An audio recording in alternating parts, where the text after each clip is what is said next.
जय हिंद, जय भारत, जय उत्तराखंड, जय जवान, जय किसान, सभी सम्मानित भाई बहनों सादर प्रणाम।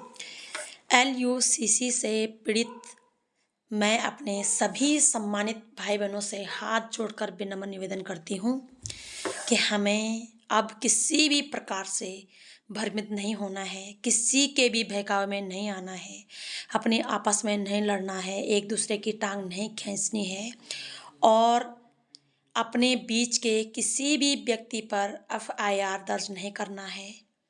अपने उन सभी सम्मानित ग्राहकों से भी मेरा हाथ जोड़कर निवेदन है कि आप अपने जो भी एजेंट हैं उन पे अभी दबाव ना बनाएं, उनके खिलाफत में एक भी शब्द ना बोलें।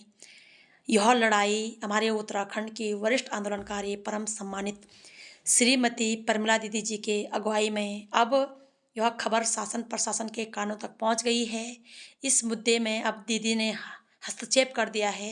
दीदी का कहना है कि यदि हम एकजुट एकमुट रहेंगे तो ज़रूर हम सरकारों पे दबाव डाल करके जनता का पैसा वापस लाने का बिल्कुल पुरजोर कोशिश करेंगे।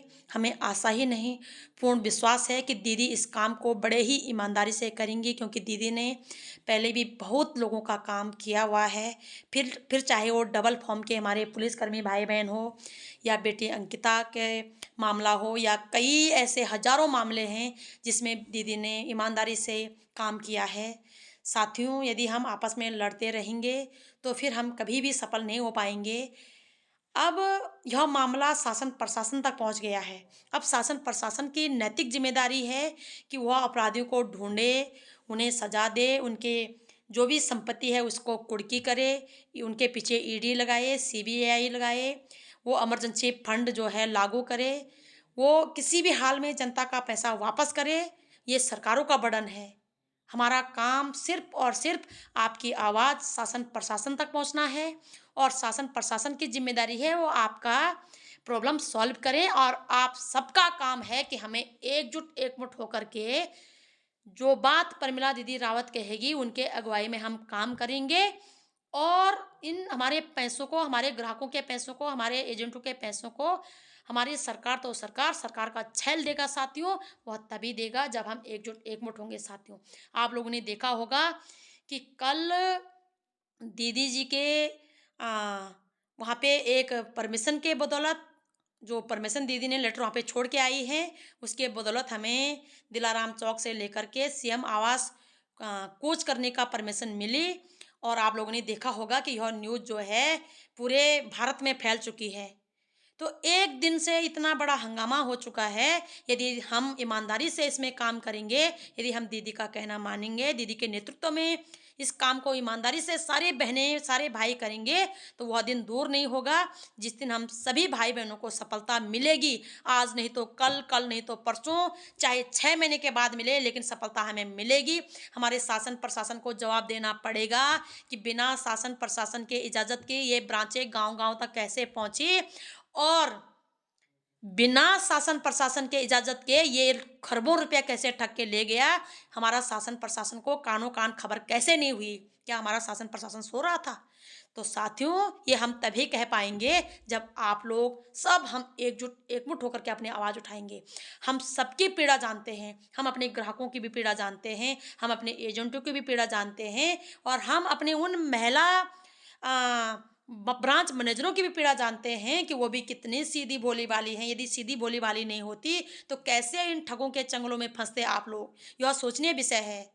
लेकिन अब फंस चुके हो तो अब हमें यहाँ से बाहर निकालने का रास्ता ढूंढना है और वह रास्ता एक ही है कि हम सभी भाई बहन एकजुट एकमुट हों, एक दूसरे के खिलाफत में एक लफ्ज़ ना बोलें, एक दूसरे की टांग ना खींचें, एक दूसरे के खिलाफत में एफआईआर दर्ज ना करें, एक दूसरे को प्रताड़ित ना करें। सब एक स्वर में बोले हमारे पैसे हमें वापस दो। क्यों हमें ठगा गया? क्यों हमारे गांव-गांव में, हमारे शहर-शहर में यह ब्रांचें खोलने की परमिशन दी गई? क्यों हमारे उस गृह मंत्री और प्रधानमंत्री जी की फोटो दिखा करके और कृषि मंत्रालय का ब्यौरा दिखा करके लोगों का पाए-पाए रुपया इस प्रकार से आर्थिक लोगों का शोषण किया गया? तो हमारी लड़ाई अपने शासन प्रशासन से है कि भाई आप हमारी रक्षा के लिए हो, चाहे वो तन की रक्षा हो, मन की हो, धन की हो, आप हमारी रक्षा के लिए हो, आप हमारी रक्षा कीजिएगा। आप हमें इस कुएँ से बाहर निकाला गया, इस दलदल से बाहर निकालेगा। जिसने भी हमारा पैसा खाया, जिसने जो भी किया, ठग किया, जो किया, वो उसको पकड़ें, जो आपकी मर्ज़ी वो करें, लेकिन लोगों को उनका पैसा वापस दें। लेकिन हमें अपने आपस में नहीं लड़ना मेरे भाई-बहनों। जो दीदी बोलेगी, कब धरना करना है, कैसे धरना करना है, किस प्रकार से हमें आवाज़ उठानी है, हमें दीदी के नक्शे कदम पर चलना है। और दीदी ने जहाँ कदम रखा, जहाँ हाथ रखा साथियों, ज़रूर उस काम में हमें सफलता मिली है और आगे भी मिलेगी। हम आपको विश्वास दिलाते हैं कि जहाँ आपकी आवाज़ नहीं पहुँचेगी, वहाँ हमारे खून की बूँद पहुँचेगी, वहाँ हमारी प्रत्येक साँस पहुँचेगी। हम आपकी आवाज़ सड़क से लेकर के, संसद से लेकर के, सोशल मीडिया से लेकर के सब जगह पहुँचाएँगे, लेकिन तभी पहुँचाएँगे जब हम आपस में लड़ेंगे नहीं मेरे भाई-बहनों। जब हम भ्रमित नहीं होंगे, जब हम एक-दूसरे की टाँग नहीं खींचेंगे, जब हम किसी के भी बहकावे में नहीं आएँगे।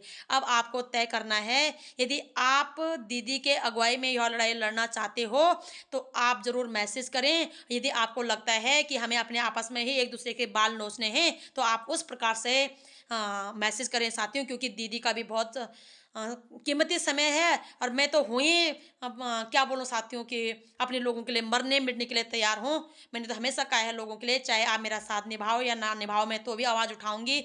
लेकिन सबका अपना-अपना कीमती समय है, अपना जीवन है, अपना भविष्य है। यदि हम अपने आपस में लड़ेंगे तो हम क्यों किसी का समय बर्बाद करें, किसी का जीवन बर्बाद करें, किसी का भविष्य बर्बाद करें। तो आशा उम्मीद कर दूँ कि आप सभी सम्मानित भाई-बहन एकजुट एकमुठ होकर ये लड़ाई लड़ें।